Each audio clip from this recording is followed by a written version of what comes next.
Hello বন্ধুরা, এই যে তেঁতোর ডাল করছি। আর আজকের রান্নার ভিডিওটা করলাম না করলাম দেখাতে পারলাম না, তাই যেটা করছি সেটাই দেখাচ্ছি। একটু তেঁতোর ডাল করছি। ডালগুলো কিন্তু একটুখানি গোটা গোটাই ভাল লাগবে। তেঁতোর ডাল সাথে করে নিয়েছি এই যে সজনে ডাঁটা, আলু দিয়ে পোস্ত। এই ডাঁটাগুলো কিন্তু খুব সরু সরু, একদম কচি।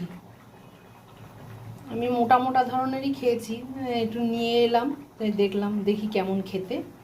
আর করে নিয়েছি আজকে কাঁচকলা আলুর তরকারি, আর করে নিয়েছি এই যে চাটনি, টমেটোর চাটনি। এই আজকে আমাদের দুপুরবেলার মেনু। ভাত এখনও ফুট দিয়ে নামিয়ে বন্ধ করে রেখেছি, আর এক ফুট দিয়ে এবার নামিয়ে নেব। দুপুরের মেনুটা এরকম। দুপুরের মেনুটা তোমাদের কেমন লাগলো একটু কমেন্ট করে জানিও। এরপরে দিয়ে দেবো একটুখানি হলুদ। ডাল হয়ে গেছে, তেঁতোর ডাল। উচ্ছেটা কিন্তু আমি একটু ভেজেই নিয়েছি, কাঁচা দিইনি। দিয়ে দেবো একটু আদা। এরকম তেঁতোর ডাল খেতে সত্যি বন্ধুরা খুব ভালো লাগে। আর এই সময় তেঁতো খাওয়া খুব ভালো। ভালো থেকো, টাটা।